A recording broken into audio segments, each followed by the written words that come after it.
Hello बच्चों, कैसे हैं आप सभी? आशा है आप सभी अच्छे होंगे, अच्छे से पढ़ रहे होंगे।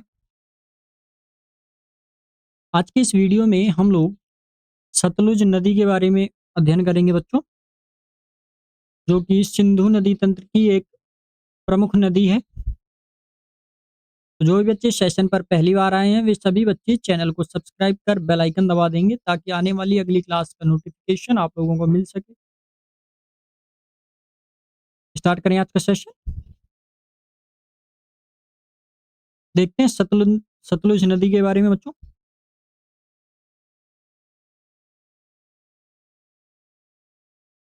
आ जाए यहाँ पर देखिए, सतलुज नदी का जो उद्गम है बच्चों, वो चीन में तिब्बत में कैलाश पर्वत श्रेणी आपको मिलेगी। इसी कैलाश पर्वत श्रेणी के पास एक झील देखने को मिलेगी जिसे मानसरोवर झील के नाम से जानते हैं। इसी मानसरोवर झील के पास एक और झील देखने को मिलेगी जिसे राकस ताल झील या राक्षस ताल झील के नाम से जानते हैं। क्लियर है बच्चों?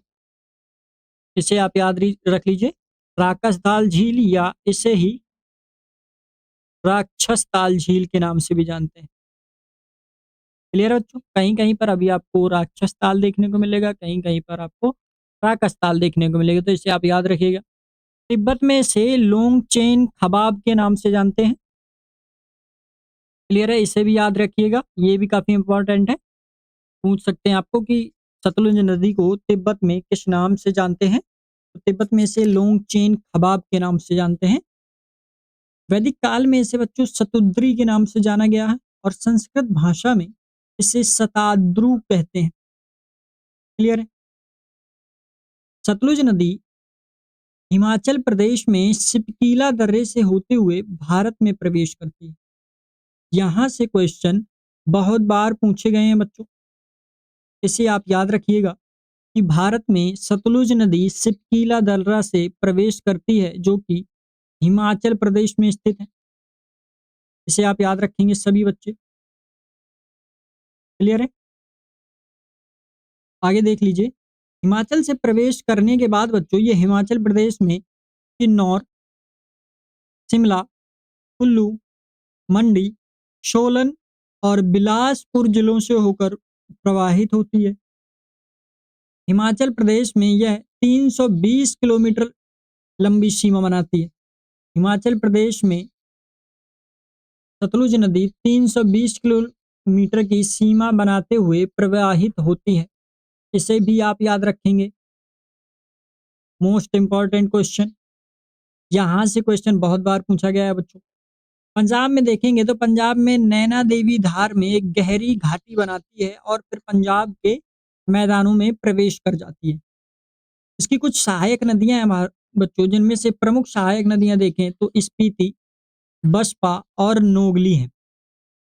ये इंपॉर्टेंट है। जिन जिन लाइनों में मैं स्टार लगा रहा हूं उन सभी लाइंस को आप अच्छे से याद रखेंगे, यहाँ से क्वेश्चन बहुत बार पूछे गए हैं। क्लियर है? इस नदी पर कुछ परियोजनाएं हैं जो इम्पोर्टेंट हैं एग्जाम की दृष्टि से। उनमें देखें तो भाखड़ा नागल परियोजना, जो कि भारत की सबसे बड़ी बहुउद्देशीय परियोजना है बच्चों, जो भाखड़ा नागल बांध और गोविंद सागर झील का निर्माण करती है।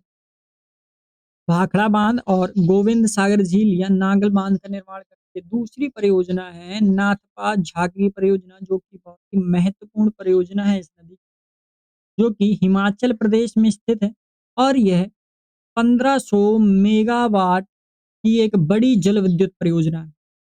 नाथपा झाकरी परियोजना हिमाचल प्रदेश में स्थित है, जो कि 1500 मेगावाट बिजली का उत्पादन करती है। इसे आप याद रखिएगा बच्चों, इंपॉर्टेंट है। यहाँ से क्वेश्चन आपसे पूछा जा सकता है। क्लियर है? इसके अलावा एक और परियोजना है कोल बांध परियोजना, जो कि सतलुज नदी पर बनी एक महत्वपूर्ण जल विद्युत परियोजना है। ये भी एक जल विद्युत विद्युत परियोजना है, हालांकि ये ज्यादा इंपॉर्टेंट नहीं है। इन दो को आप जरूर याद रखेंगे, नाथपा झाकरी और भाखड़ा नागल परियोजना को। क्लियर है बच्चों?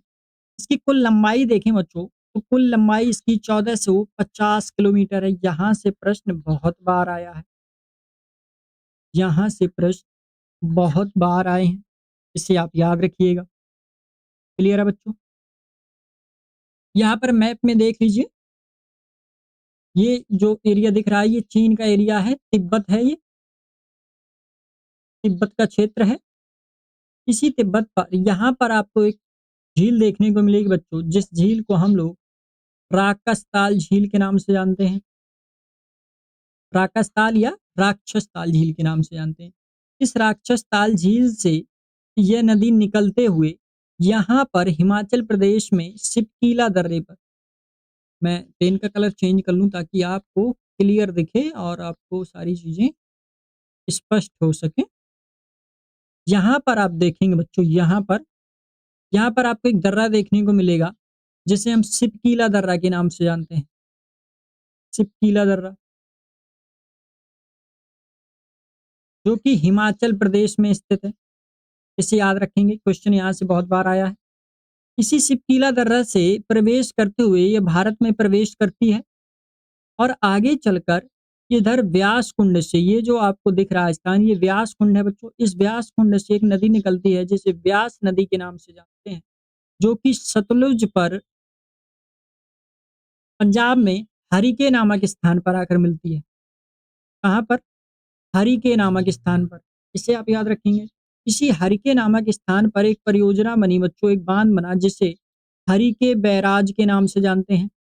जिसे हम लोग हरिके बैराज के नाम से जानते हैं। काफी महत्वपूर्ण है ये परियोजना, हरिके बैराज परियोजना। इस हरिके बैराज परियोजना से एक नहर निकाली गई बच्चों, एक नहर निकाली गई जिसे इंदिरा गांधी नहर के नाम से जाना जाता है। इंदिरा गांधी नहर के नाम से जाना जाता है। यह नहर भारत की सबसे लंबी नहर है बच्चों, जो कि राजस्थान के शुष्क प्रदेश को सिंचित करती है। काफी महत्वपूर्ण नहर है। यहाँ से क्वेश्चन पूछा जा सकता है, इसे आप याद रखिएगा।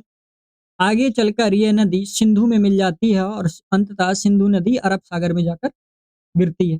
ये था सतलुज नदी का तंत्र बच्चों। इस पर आप एक बात और याद रखिएगा, मैं यहाँ पर नोट डाल के लिख देता हूँ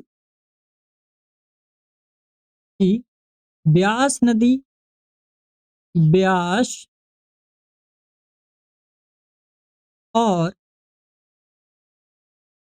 सतलुज का जो दोआब है बच्चों, इसे हम लोग बिस्त दोआब के नाम से जानते हैं। ये बहुत ही इंपॉर्टेंट है, बिस्त दोआब के नाम से जानते हैं। इसे आप याद रखेंगे, ये बहुत इंपॉर्टेंट है बच्चों, इसे आप नहीं भूलेंगे। यहाँ तक क्लियर है? यहाँ तक क्लियर है? तो आज की वीडियो में इतना ही रखते हैं। जो भी बच्चे सेशन पर पहली बार आए हैं, वे सभी बच्चे चैनल को सब्सक्राइब कर बेल आइकन दबा देंगे, ताकि आने वाली अगली क्लास का नोटिफिकेशन आप लोगों को मिल सके। अगर आपको ये क्लास अच्छी लगी है, अगर आप इस क्लास से कुछ सीखे हैं, आप सभी बच्चे क्लास को लाइक कर देंगे और सभी बच्चे इस क्लास को ज़्यादा से ज़्यादा शेयर करेंगे अपने सभी दोस्तों के साथ, अपने सभी स्टडी ग्रुप्स में, ताकि वो बच्चे भी आकर सेशन से जुड़ सकें। एक और इम्पोर्टेंट न्यूज़ बच्चों आपके लिए ये है कि हम डेली शाम 6 बजे एनसीईआरटी ज्योग्राफी की सीरीज कर रहे हैं। तो आप सभी बच्चे, आप किसी भी एग्ज़ाम्स की तैयारी कर रहे हो बच्चों, ऐसा कोई एग्ज़ाम नहीं है जिसमें ज्योग्राफी से क्वेश्चन नहीं आता हो, और ज्योग्राफी में सबसे ज़्यादा एनसीईआरटी से क्वेश्चन बनते हैं। तो अगर आप सभी बच्चे एनसीईआरटी सीरीज़ का हिस्सा बनना चाहते हैं, तो आप सभी बच्चे डेली शाम 6 बजे लाइव क्लास से जुड़ सकते हैं। क्लियर है बच्चों? तो आज के सेशन को यहीं पर एंड करते हैं। तब तक आप पढ़ते रहें, मुस्कुराते रहें। Bye bye, take care all of you.